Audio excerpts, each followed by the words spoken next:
నమస్తే, welcome to Andhraprabha. నేను వరుణ్.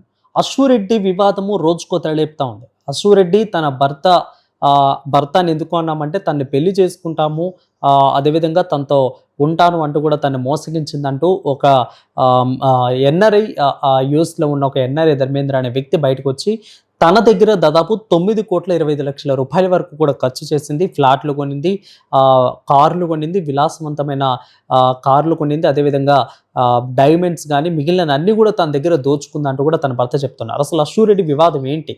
అశ్వురెడ్డి ఆ విధంగా సంపాదించిందా, కేవలం తను ఆ విధంగా మాత్రమే సంపాదించి ఫేమ్ని తెచ్చుకుందా అనేది ఒకసారి మనతో మాట్లాడటానికి శ్రీలక్ష్మి రెడ్డి గారు ఉన్నారు. మేడం అడిగి తెలుసుకుందాం. మేడం నమస్తే. మేడం నమస్తే. రైట్ మేడం, గత కొద్ది రోజుల నుంచి అశ్వురెడ్డి వివాదం మనం చూస్తూనే ఉన్నాం. సో అంటే రోజుకో తెరలేపుతుంది. అశ్వురెడ్డి తన ఆడియో బయటికి ఇవ్వటం, నువ్వు నా ఫ్యామిలీ జోలు రావద్దు అంటడం, ఇక్కడ ఫ్యామిలీని కూడా దీంట్లో ఇన్వాల్వ్ చేయటం. అశ్వురెడ్డి పాత్ర అసలు ఏంటి దీంట్లో ఉందంటారా? ఖచ్చితంగా అశ్వురెడ్డి పాత్ర అని కాదు నాన్న. ఇప్పుడు ఆ అమ్మాయి ఫస్ట్ ఎవరైనా ఒకరు తప్పు చేశారంటే ఆ బ్యాక్గ్రౌండ్ తీసుకోవాలి నాన్న. అసలు ఏంటి అమ్మాయి ఏంటి, వాళ్ళ తల్లిదండ్రులు ఏంటి, వాళ్ళు ఎక్కడి నుంచి వచ్చారు, అది కుటుంబం నేపథ్యం అనేది కంపల్సరీ ఉంటుంది. ఒక మనిషి తప్పు చేసినా, ఒక మనిషి ఏదన్నా ఏ కులమైనా సరే, ఇప్పుడు అమ్మాయిని మంగ్లీ విషయం తీసుకో, బంజారా దండాలు, ఇప్పుడు ఈ అమ్మాయి ఐశ్వర్రెడ్డి తీసుకో, రెడ్డి సామాజిక వర్గం. సో ఒక అత్యున్నతమైన సామాజిక వర్గంలో పుట్టిన పిల్ల ఈ విధమైన పనులు చేస్తుంటే ఆ తల్లిదండ్రులు ఫస్ట్ కుటుంబంలో ఆడపిల్ల చెడిపోతేనేమో తల్లి బాధ్యత, మగపిల్లోడు చెడిపోతేనేమో తండ్రి బాధ్యత అంటారు, బాధ్యత తీసుకుంటే. సో ఇప్పుడు వాళ్ళ తండ్రి గారి ఇంటర్వ్యూ వింటే, ఐశ్వర్రెడ్డి గారి తండ్రి గారి ఇంటర్వ్యూ వింటే, నాకు సంబంధం లేదు, నేను చెప్పిన మాట వింటం లేదు, వాళ్ళ అమ్మగారి వల్లే వాళ్ళిద్దరూ అట్లున్నారు అని. సో ఇక్కడ క్లియర్ కట్గా ప్రతి వీడియోలో ఐశ్వర్రెడ్డి గారి వీడియోలో వాళ్ళ తల్లిగారితోనే ఇంటరాక్ట్ అయ్యి ఆమెకి గిఫ్ట్లు కొనియటం, తర్వాత తను కొనుక్కున్న అన్ని చూపించటం, తన కోసమే బర్త్డే గిఫ్ట్ కొనియడం, తన కోసమే కారు కొనిచ్చానని చెప్పి వాళ్ళ అమ్మకి కళ్ళు గంతలు కట్టి కారు చూపించడం, ఇవన్నీ చేస్తున్నప్పుడు ముందు ఐశ్వర్రెడ్డిని అనే పని లేదు. వాళ్ళ అమ్మని తీసుకొచ్చి ఒక 4-5 బెల్ట్ దెబ్బలు కానీ కొడితే అప్పుడు కానీ బాగుంటుంది. ఎందుకంటే కంటానే సరిపోదండి పిల్లల్ని, వాళ్ళని కఠినంగా పెంచాలి. క్రమశిక్షణతో పెంచకపోతే అప్పుడు ఆ బాధ్యత ఎవరికి, ఇప్పుడు చట్టంలో ఒకటి ఉంది ఏంటంటే, మనకి మైనర్ పిల్లలు ఎవరైనా తప్పు చేశారనుకో వాళ్ళ తల్లిదండ్రులకు శిక్ష చేయాలంటారు. సో ఇక్కడ ఏంటంటే మైనర్లు కాదు, వీళ్ళు మేజర్లు అయ్యి సమాజంలో ఎంతో ఒక ఉన్నత కుటుంబంలో పుట్టి ఒకవేళ తండ్రి చెప్పినా కూడా వినకుండా నాకు ప్యాషను, నాకు ఈ కోరిక, నా కోరికలు తీర్చుకోవడానికి కోసం అని చెప్పి కుటుంబ కట్టుబాట్లు, మనం ఉండేది ఇండియాలో, అమెరికాలో లేము మనం. నువ్వు చదువుకుంటే లండన్లో చదువుకొని ఉండొచ్చు, కానీ వచ్చింది ఎక్కడికి? ఇండియాకు వచ్చావు. ఇండియాకు వచ్చినప్పుడు నీ పద్ధతి, మీ అమ్మని ఎప్పుడు చూసినా కూడా మంచి చీరలో కనపడటంలే, ఆమె ఎప్పుడు నైటీ వేసుకొని మాట్లాడుతూనే ఉన్నట్టు వీడియోలో చూస్తున్నాము. ఆమెనా చెప్పొద్దా నీకు ఇంత డబ్బులు ఎక్కడి నుంచి వస్తున్నాయి, నువ్వేం చేస్తుంటే వస్తున్నాయి, నీకు ఏ సినిమాలు ఉంటే వస్తున్నాయి, ఒక సినిమాలో నటిస్తే నీకు ఎంత వస్తున్నాయి, ఎవ్రీథింగ్ షీ నోస్. తల్లిగా తనకు అన్నీ తెలుసు. తెలిసినప్పుడు కంట్రోల్ చేసే పరిస్థితి దాటిపోయినప్పుడు అప్పుడు ఏమని చెప్పాలి? నువ్వు ఇట్లా చేస్తుంటే నీ పక్కన కూడా నేను ఉండను, మా పాటికి నేను నా భర్తతో ఉంటాను, వెళ్ళిపోవాలా అసలు ఫస్ట్. అట్లాంటిది ఆ కూతురు కోసం సపోర్ట్ చేసుకుంటూ, కూతురు ఇచ్చే గిఫ్ట్లు తీసుకుంటూ, కూతురుతో కలిసి ఆమె ఇచ్చిన కారుల్లో నవ్వుకుంటూ థ్యాంక్ యూ నాన్న, మురిసిపోతుంది ఆ గాజులు చూసి, మురిసిపోతుంది ఆ బ్యాంగిల్స్ చూసుకొని, ఎక్కడి నుంచి వస్తున్నాయమ్మా, నువ్వు ఏం యాడ్ చేస్తే వస్తున్నాయమ్మా అని ఆమెకు తెలియదా? అమ్మాయికురాలా? దీనికి అన్నిటికంటే ముందు ఒకవేళ తల్లి మాట వినకుండా ఆ అమ్మాయి నా ఇష్టం, మేజర్ని నా ఇష్టం వచ్చినట్టు చేసుకుంటాను, ఇది నాకు ప్యాషన్ అంటే తప్పేం లేదు. షీ ఈజ్ డూయింగ్ తన ప్యాషన్, తను చేసుకుంటుంది, అన్నీ చేసుకుంటుంది. ఇప్పుడు ఎవరమ్మా ఆయన పేరు ఎవరు? నా భర్త అని చెప్పుకుంటున్నా, ఆయన పేరు ఏం పేరు? ధర్మేంద్రనా? వాడికి అసలు కొంచెమైనా బుద్ధి జ్ఞానం సిగ్గు ఉందా వాడికి? అసలు వాడు అసలు ఆల్రెడీ మామూలుగా తిట్టకూడదు వాడిని. ఎందుకంటే పెళ్ళి అంటే ఏందండి? ఇప్పుడు నువ్వు ఒక పెళ్లి చేసుకోవాలంటే ఎవరిని చేసుకుంటావు? సాంప్రదాయని శుద్ధ పూసనే కదా చేసుకునేది. సాంప్రదాయమైన పిల్లల్ని చేసుకుంటాననుకుంటావా, లేకపోతే ఇట్లాటోళ్ళని చేసుకుంటామనుకుంటావా? తను ఆల్రెడీ పెళ్ళికి డైవర్స్ అయి ఉన్నాడు, ఓకేనా? ఈ డైవర్స్ అయిన అబ్బాయి ఎవరిని చూసుకోవాలా?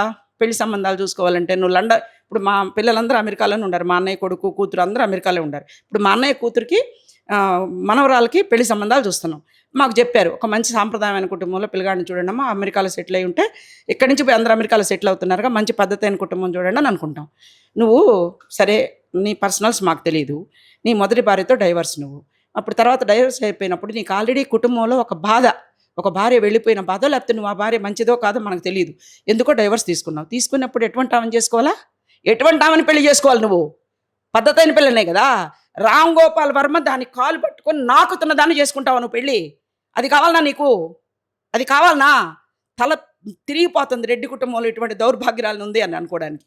సో వాడు ఎవరు పెళ్లి చేసుకో ఇంకొకసారి కానీ వాడు కానీ పెళ్లి అంటే నేను కోర్టులో కేసేస్తా. అసలు ఎట్లా అనుకుంటాడు వాడు అసలు? ఏ విధంగా పెళ్లి చేసుకుందాం అనుకుంటాడు అమ్మాయి?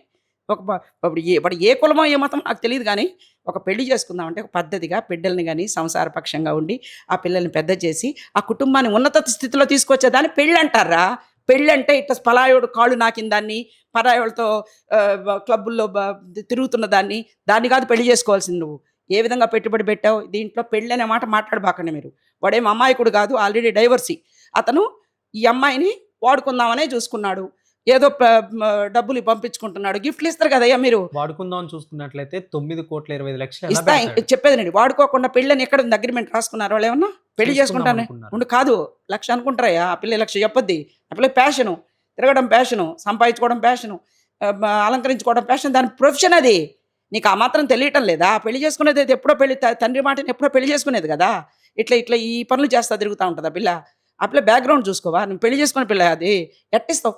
కట్టుకున్న భార్య ఏదన్నా డబ్బులు అడిగితే 100 క్వశ్చన్లు వేసి ఎందుకు, ఏమిటి, ఎలా, నీకు పెట్టి నిండా చీరలు ఉండయి అని ప్రశ్నించే మగవాళ్ళని ఈ రోజుల్లో. అసలు పెళ్లి కాలేదు, ఏం కాలేదు, ఎట్లిస్తావు నువ్వు? ఒకటి గిఫ్ట్గా ఒక కారు కొని, లేకపోతే గిఫ్ట్గా ఒక నగలు కొని ఇస్తారు. దేని చూసుకొని ఇచ్చావు నువ్వు? ఎన్నిసార్లు పెళ్లి చేసుకుంటాను ఇస్తావు? ఏ సంవత్సరం చేసుకుంటాను ఇచ్చావు? మధ్యలో ఈ అమ్మాయి ఒకవేళ పెళ్లి చేసుకుందాం అనుకున్నా మధ్య ఈ జాతకాలు ఉన్నాయి చూసావా? ఆ జాతకాలు ఆయన గురించి కూడా మధ్యలో జాతకాలు ఆయన పెద్ద ఆయన పెడతాను కదా. వేణుస్వామి గారి గురించి చెప్పాలంటే మా పిల్లగాడి జాతకం చూపిద్దామని చెప్పి ఆయన ఫోన్ నెంబర్ పట్టుకుని ఆయన అపాయింట్మెంట్ తీసుకుంటే ఆయన అడ్రస్కి పోతే ఆ అడ్రస్లో లేడు ఆయన. ఆయన గురించి చెప్పాలంటే చాలా ఉంది. సో ఇప్పుడు ఆయన జాతకాలు తెలుసుంటే మంచి అయితే మంచి చెప్పాలండి. వాడు విడిపోతాడు, వీడి ఇదైపోతాడు, వాడు ఇచ్చేసేస్తాడు అని చెప్తే అప్పుడు ఎవరైనా కూడా భయమే కదా. ఇప్పుడు ఇద్దరికి జాతకాలు కలవలేదు, వీళ్ళిద్దరు విడిపోతారు అన్నప్పుడు ఎట్ట పెళ్లి చేసుకుంటారండి? ఒకళ్ళు చేసుకుందాం అనుకున్నా. ఈ అమ్మాయి నిజంగానే ఆ అబ్బాయిని పెళ్లి చేసుకోవాలనుకుంది. మీ ఇద్దరు జాతకాలు కలవలేదు, మీ ఇద్దరు జాతకాలు కలవకపోతే విడిపోతారంటే ఎట్ట పెళ్లి చేసుకుంటారు? సపోజ్ ఆ అమ్మాయి ఎట్లాడిదైనా సరే చివరికి పెళ్లి చేసుకుని సెటిల్ అవుదాం అనుకుంటుంది అనుకో.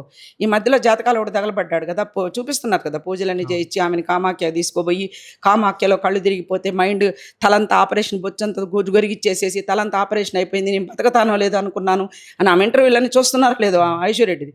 చావు బతుకుల మధ్య పోయి బయటకు వచ్చాను అని చెప్తుంది అమ్మాయి. మరి కామాఖ్య టెంపుల్కి వెళితే కళ్ళు తిరిగిందట, అప్పుడైందంట తలకు ఆపరేషన్ అని చెప్తుంది. మరి తను ఉండే ప్రొఫెషన్ ఏంటి, తను చేసే పని ఏంటి, అది నీకు పెళ్ళంగా పనికొస్తా లేదా అని చూసుకోవా? చూసుకోకుండా పెళ్లి చేసుకుంటున్న 1 కాదు, 2 రూపాయలు కాదు, 3 రూపాయలు కాదు, 9 కోట్ల రూపాయలు డబ్బులు ఇస్తానే పోతావా నువ్వు? ఇస్తే ఏమంటుంది అమ్మాయి? అమ్మాయి వీడియో విన్నా, నీకు ఒక నెలకి టైం ఇస్తే మే నెలలో కడతాను, మిగతాది నేను సెటిల్ అయినప్పుడు కడతాను. ఇప్పుడు అమ్మాయి సెటిల్ అయ్యి బాగా డబ్బు ఉండి అంతా ఉంటే ఈ పనులు ఎందుకు చేస్తుందండి చెప్తున్నా? డబ్బు కోసమే కదా దాన్ని చేసేది. ఫేమ్, కొందరు డబ్బు కోసం కూడా కాదు, బాగా పేరు తెచ్చుకోవాలా. అబ్బా ఇంత అందగత్తే, ఇవి ఇంతకంటే రామ్ గోపాల్ వర్మే కాలు నాకితే ఇక దానికి ఎక్కడికి వెళ్ళిపోద్ది మైకము? ఎక్కడికి వెళ్ళిపోద్ది? నేను ఎంత గొప్పదాన్ని కాకపోతే నా కాలు పట్టుకొని నాకుతున్నాడని చెప్పని. అటువంటి వాడిని నువ్వేంది పెళ్లి చేసుకునేది ఏంది? ఆమె సంసార పక్షాన్ని పెళ్లి చేసుకుంటున్నావా? ఏం ప్యాషన్ నీ ప్యాషన్? తగలబడిన ప్యాషను. మరి ఆ కన్న తండ్రి కేసు వేసినప్పుడు, ఇప్పుడు ఇందాక చెప్పానా, ఆడపిల్ల చెడిపోతే తల్లి బాధ్యత, మగపిల్లోడు చెడిపోతే తండ్రి బాధ్యత. ఏ తండ్రి అయితే కేసు వేసాడని నేను అడిగే ప్రశ్న ఒకటే, నీకు మొదటి కోడలిది డైవర్స్ అని మాకు ప్రత్యక్షంగా అన్నీ తెలియవండి, మీలాంటి ప్రెస్ వాళ్ళు చెప్పిన వీడియోలు చూసే వింటాం. మొదటి భార్యది డైవర్స్ అయిందన్నావు, రెండో భార్యను చేసుకునేటప్పుడైనా ఒరే పనికిమాలినోడా ఎవరిని చేసుకుంటున్నావురా, నా కోడలని ఎవరికి చెప్పుకోవాలిరా, అది పనికిమాలిన ముందు అడ్డమైన వాడు కాళ్ళు నాక్కుంటా తిరుక్కుంటా ఉండే ముండనా మాకు పెళ్లి చేసేది నువ్వు? ఎట్టాడు దాన్ని చేస్తున్నావురా నువ్వు? మాకని తిట్టొద్దా, చెప్పొద్దా, వాడికి జ్ఞానం కలిగించొద్దా? మొదటి పెళ్లి సంకనాకిపోయింది, రెండోదాన్ని సక్రమైన దాన్ని చేసుకోరా, మంచి పద్ధతి కలిగిన దాన్ని చేసుకోరా, మన కుటుంబ పరువును కాపాడే దాన్ని చేసుకోరా. మనం ఎంతో పెద్ద ఎవరో ఎమ్మెల్యేకి ఎవరికో బంధువులు కూడా అవుతారంట వాళ్ళు. మరి మన కుటుంబం పరువు పెద్దవాళ్ళం రా మనం, పోయి అట్టడి రాష్ట్రాలు నన్ను చేసుకునేది అని చెప్పి తిట్టాలి కదా ఆయన. ఏమీ లేకుండా ఆ కొడుకు డైవర్సీ అంట, ఈమెనేదో ప్యాషన్ అంట, ఇంకేవో డబ్బులు ఇచ్చిండంట, ఆ డబ్బులు దండడానికి వీళ్ళు కోర్టులో కేసేస్తారట. ఎక్కడ నిలుస్తుందంటే అది? ఏం అగ్రిమెంట్ ఉంది? ఏం అగ్రిమెంట్ ఉంది? ఆ అమ్మాయి తీసుకుందంట నేను పెళ్లి చేసుకుంటాను కాగితాల మీద రాసుకున్న అగ్రిమెంట్లు ఉన్నాయా? అంటే వాళ్ళ తల్లిదండ్రులకు కూడా తెలిసి విషయం, వాళ్ళ తల్లి అందరికీ ఆ తల్లికి చేస్తాము అని చెప్పింది. ఇప్పుడే వాళ్ళ తల్లి కూడా మొహమాటం పడుతుంది. అవును, ఆ పిల్లకి ఇప్పుడు ఇష్టం లేదు. ఇప్పుడు అమ్మాయికి ఇష్టం లేదయ్యా, ఆ అమ్మాయి క్యారెక్టర్ అది. అమ్మాయి క్యారెక్టర్ సంసారపక్షంగా ఉండి తల్లిదండ్రులు చెప్పే మాట వినే సాంప్రదాయని శుద్ధపోసైతే ఆ తండ్రి ఎక్కడో దూరంగా ఉండి తల్లి ఎక్కడో ఉండి ఆ తల్లి కార్లు కొనిస్తే కళ్ళు మూసుకొని పోయి ఆనందంగా ఆహ్వానించుకుంటూ అక్కడ కూతురు చూస్తే ఇంతంత ఎక్స్పోజింగ్ చేసుకుంటూ ఇంత దరిద్రంగా రామ్ గోపాల్ వర్మ పాదాలు నాకుతూ ఉంటే అవన్నీ వీడియోలు చూసినప్పుడైనా ఆ తల్లికి ఒళ్ళంతా జలదరిచ్చదా? ఈ బతుకేంటి, మనం ఎందుకు బతుకుతున్నాము, దేనికోసం బతుకుతున్నాము? ఇటువంటి మంచి కుటుంబంలో పుట్టి నా భర్తను ఎక్కడో దూరంగా పెట్టి నా బిడ్డని ఇక్కడ పెట్టుకొని నా బతుకు జడ, నాకు ఈ గాజులు లేకపోతేమి, నాకు ఈ చీరలు లేకపోతేమి, ఆమె చీరలు కూడా కట్టినట్లు ఆ వీడియోలో మొత్తం నైటీల మీద తిరుగుతుంది పాపం ఆమె ఇంట్లో ఫ్రీగా. నేను నైటీల మీద కూడా ఒక వీడియో చేశాను నీ ముందే. ఆనందంగా ప్రశాంతంగా ఇంట్లో హౌస్ వైఫ్స్ కష్టపడి పనిచేసి క్యారేజీలు కట్టి బిడ్డలకు అన్నీ చేసుకుంటూ ఉంటే నైటీ ఫ్రీగా ఉంటుందని చెప్పి ఆ మహాతలికి ఏం పని ఉందే? భర్త పని లేదు, పిల్ల పని లేదు, ఏ పని లేదు, ఆమె వేసుకొని తిరుగుతూ ఉంది ఇంట్లో. సో ఇట్లాంటి మనుషుల్ని ఇప్పుడే కొత్తగా చూస్తున్నా నేను. అసలు అవమానంగా ఉంది, రెడ్డి జాతి అనే దానికి అవమానంగా ఉంది. తలుచుకుంటేనే ఒళ్ళు జగు పడుతున్నాయి. ఇప్పుడు మా చిన్న పాప చాలా అందంగా ఉంటుంది, చాలామంది సినిమాల్లో చేస్తే చాలా బాగా వస్తుంది, ఎంత ఫేము ఎంత నేమన్నారు. ఏమనిపిస్తుంది మనకి? ఒక బిడ్డను కలెక్టర్ని చేసి ఒక బిడ్డని డాక్టర్ని చదివించి ఇంత బాగా నెంబర్ 1 ప్రొఫెషన్లో డాక్టర్ ప్రియాంక రెడ్డి ఎండి డెర్మటాలజీ అని డిఎన్ఏ స్కిన్ క్లినిక్ అని చెప్పి ప్రపంచవ్యాప్తంగా సౌత్ ఇండియా టాపర్ అని పేరు తెచ్చుకున్న బిడ్డ ఎక్కడ? అదే బిడ్డని సినిమాల్లో చేర్పించేస్తుంటే, అదే బిడ్డని సినిమాలో చేస్తుంటే ఐశ్వర్యరెడ్డి లాగానో ఇంకెవరిలాగానో తయారై ఉంటే ఆ తల్లి పెంపకం అంటారు కదా, తల్లి పెంపకం అంటారు కదా, బిడ్డల్ని మెట్ల పెంచిందంటారు కదా. అసలు ఇప్పటికైనా సిగ్గు శరం ఉంటే ఆ తల్లికి, ఇప్పటికే చెప్తున్నా మాకు అవమానకరంగా ఉంది, ఇప్పటికైనా ఆ పిల్లని ఒక దారిలోకి తీసుకొచ్చి ఇప్పటికైనా మారి, అమ్మ మనకి దరిద్రం వద్దు, ఈ పని వద్దు, నువ్వు శుభ్రంగా పెళ్లి చేసుకుంటానంటే ఆ పిల్లగాడు పాపం ఎవరో పెళ్లి చేసుకుందాం అనుకుంటున్నాడు, చేసుకోమని ఆ తల్లైనా చెప్పాలి. అది లేదు, పడిస్తున్నాడు, తీసుకుంటున్నారు, వాడుకుంటున్నారు, జల్సా చేసుకుంటున్నారు, అన్ని కార్లు కొనుక్కుంటున్నారు, కళ్ళు మూసుకొని ఆనందంగా గిఫ్ట్లు ధ్యానిస్తున్నారు, గాజులు చూసుకొని తెగ మురిసిపోయి కళ్ళెమ్మ నీళ్లు తుడుచుకుంటూ బిడ్డ పొలంలో పోయి కష్టపడి ఎండాకాలంలో కష్టపడి పనిచేసి సంపాదించిన గాజుల్లాగా చూసుకుంటుందా తల్లి? ఎక్కడికి పోతుందండి ఈ సమాజం నిజంగా? అసలు దీనికి పరిష్కారం ఏంటంటే, ఇక్కడ ఎవరిది ఐశ్వర్యరెడ్డితో మీరు 100 కేసులు పెట్టండి ఆ అమ్మాయి మీద. ఇందులో ఎట్టి పరిస్థితుల్లో ఐశ్వర్యరెడ్డిది ఏమీ లేదు. ఎందుకంటే వాడికి పిచ్చి, ఆ పిచ్చి ముండని కావాలనుకునే పిచ్చోడికి అందుకని ఇచ్చాడు, గిఫ్ట్లు ఇచ్చాడు. ఇప్పుడు మనం ఎవరైనా గిఫ్ట్లు ఇస్తామండి, పిల్లలు పెళ్ళిళ్ళు అవుతాయి, గిఫ్ట్లు ఇస్తాము, అందరికీ మన సంతోషం కోసం గిఫ్ట్లు ఇస్తాం, దాని బహుమతులు అంటారు. ఇప్పుడు దేర్ ఈజ్ అగ్రిమెంట్, మన ఇద్దరం పెళ్లి చేసుకుందాము, ఈ పెళ్ళికి ఇట్లా ఇదేంది, ఈరోజు ముహూర్తం పెట్టుకున్నాము అని ఒక అగ్రిమెంటో ఒక నిశ్చితార్థమో ఏదైనా జరిగి ఉంటే then you can go fight. నన్ను పెళ్లి చేసుకుంటానంది, ఇది ఆధారం, నన్ను పెళ్లి చేసుకోమంది కాబట్టి నేను డబ్బు ఇచ్చాను, దెన్ ఐ గివ్ బ్యాక్ అని అడగొచ్చు. ఎక్కడుంది అగ్రిమెంటు? ఏం అగ్రిమెంట్ ఉంది వాళ్ళిద్దరి మధ్య? మరి ఈమె ఎలా తిరిగి ఇస్తానండి మళ్ళీ 100 చెప్తారండి. ఇప్పుడు మనకి వీళ్ళు ఉండారు, వీళ్ళు 10 రూపాయల వడ్డీ తీసుకున్న మంగ్లీ కేసులో 10 రూపాయల వడ్డీ తీసుకొస్తానంటే ఎక్కడికో వెళ్ళిపోదామని డబ్బులు ఇచ్చారు, ఇప్పుడు నా దగ్గర యాడున్నాయి అంటాడు. ఏం చేస్తారు వాళ్ళు? సో తీసుకున్న డబ్బులు ఇచ్చిన ఎప్పుడైనా గుర్తుపెట్టుకున్నానా, తీసుకున్నవాళ్ళు తప్పు కాదు, దొంగతనం చేసినోడు తప్పు కాదమ్మా, అవకాశం కల్పించినోడే తప్పు. అదేవిధంగా నీకు ఎక్కువ ఆశలు పెట్టుకుని ఇట్లాంటి దుర్మార్గాలు ఇన్ని ఘోరాలు జరుగుతున్నప్పుడు ఇవ్వటం తప్పు. ఈ ఐశ్వర్యరెడ్డి కేసులో కూడా ఆమె గ్యారంటీ ఏం లేదు, నో గ్యారంటీ, పెళ్లి చేసుకుంటాను అని చెప్పి ఇట్లాంటి వాళ్ళని నమ్ముకొని అమాయకుడాలాగా ఉన్నావు. నా సొంత బిడ్డలాగా చెప్తున్నా ధర్మేంద్ర గారు, మీకు ఒక మ్యారేజ్ ఫెయిల్యూర్ అయింది. రెండో పెళ్లి చేసుకోవాలన్నప్పుడన్నా ఒక మంచి పద్ధతి గల బిడ్డని, ఒక మంచి కుటుంబంలో ఉన్న బిడ్డని, ఈ తొక్కల కుటుంబంలో ఇప్పుడు ఈ రెడ్డి కుటుంబంలో ఏమేం బీకింది కానీ, సో మంచి బిడ్డని, ఏదైనా సాంప్రదాయమైన బిడ్డని, లండన్లో ఎన్ని కోట్లు ఉన్నాయి కదా నీకు, మంచి పద్ధతి అయిన బిడ్డని, బాగా చదువుకొని కాలేజీలో ఫస్ట్ వచ్చే బిడ్డని ఒక బిడ్డని చేసుకొని ఉంటే అప్పుడు నువ్వు మగోడివి. ఈ పనికి మాలిన దాన్ని ఏం చూసుకొని నీ భార్య ఏందంటే ఏమని చెప్తావు రేపు ఎవరికైనా? రామ్ గోపాల్ వర్మ నా భార్య భలే ఫేమస్ అండి, రామ్ గోపాల్ వర్మ కూడా మా ఆవిడ పాదాలు నాకుతా తిరుగుతూ ఉంటాడండి అని చెప్పుకుంటావా? అదే నీకు కావాల్సిన భార్య? ఈ ప్రశ్న నిన్నెవరు అడుగుండరు, నేను అడుగుతున్నా శ్రీలక్ష్మి రెడ్డిని. నీకు సంబంధం కావాలంటే నీకు మంచి మా రెడ్డి పిల్లల్లో బ్రహ్మాండమైన సంబంధాలు ఉన్నాయి. పాపం బిడ్డలు కష్టపడి రేయిం బగలు చదవాలని, ఐఏఎస్లు చదవాలని, కలెక్టర్లు డాక్టర్లు కావాలని చదివే బిడ్డలు లక్షల మంది ఉన్నారు. వాళ్ళనిచ్చి నీకు బ్రహ్మాండంగా పెళ్లి చేస్తా. అంతేగాని ఇట్లాంటి దౌర్భాగ్యపు పిల్లని పెళ్లి చేసుకోబాకు. ఆ అమ్మాయి చేసుకుంటానన్నా చేసుకోబాకు. నేను రెడ్డి జాతిలో పుట్టిన బిడ్డగా చెప్తున్నా, ఆ అమ్మాయి నీకు అన్ఫిట్, పనికిరాదు నీకు. ఎందుకంటే మొదటి భార్య ఫెయిల్యూర్ అయినప్పుడు నువ్వు రెండో భార్యని మంచిగా చేసుకోవాలని కోరుకుంటున్నా నేను. ఇవారే డైవర్సీ, దేనికి నీ వల్ల డైవర్స్ అయిందా లేకపోతే ఆ అమ్మాయి వల్ల డైవర్స్ అయిందా మాకు మీ ఫ్యామిలీ విషయాలు మాకు తెలియదు. కానీ నువ్వు రెండోసారి పెళ్లి చేసుకుందాం అనుకున్నమాట సాంప్రదాయమైన బిడ్డను చేసుకో. ఇటువంటి పిల్లని నువ్వు పెళ్లి చేసుకోవాలనుకున్నది ఎందుకు? ఆ పిల్లని ఏం చేసుకుంటావు? అందరితో తిరుగుతూ ఉండే పిల్లని ఏం చేసుకుంటావు నువ్వు? ఫ్యాషనబుల్గా ఆ డ్రెస్సులు వేసుకొని, ఆ బ్యాగులు కొనుక్కుంటూ, ఆ బయట ఇచ్చిన వాళ్ళ డబ్బులతో వాళ్ళ అమ్మ కళ్ళకు గంతలు కట్టి కార్లు కొనిచ్చుకుంటూ ఎందుకు ఆ జన్మ? దేనికి? అటువంటి బిడ్డ కోసమా నువ్వు పెళ్లి చేసుకుందాం అనుకునేది? ఒక మంచి మగపిల్లోడికి సపోర్ట్గా చేస్తూ నేను చెప్తున్న తల్లిగా, అటువంటి దౌర్భాగ్యది పెళ్లి చేసుకోకపోయినా చేసుకోలేదనుకో. దయచేసి ఇది నేను చెప్పేది. Thank you so much. Right, అది చూసారు కదా.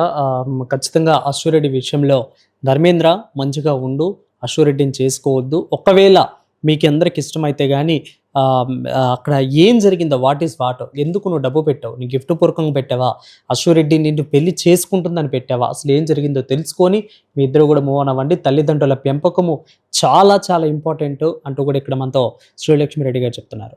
కెమెరామెన్ మనోజ్తో సోమాజిగూడ నుంచి వరుణ్, హైదరాబాద్.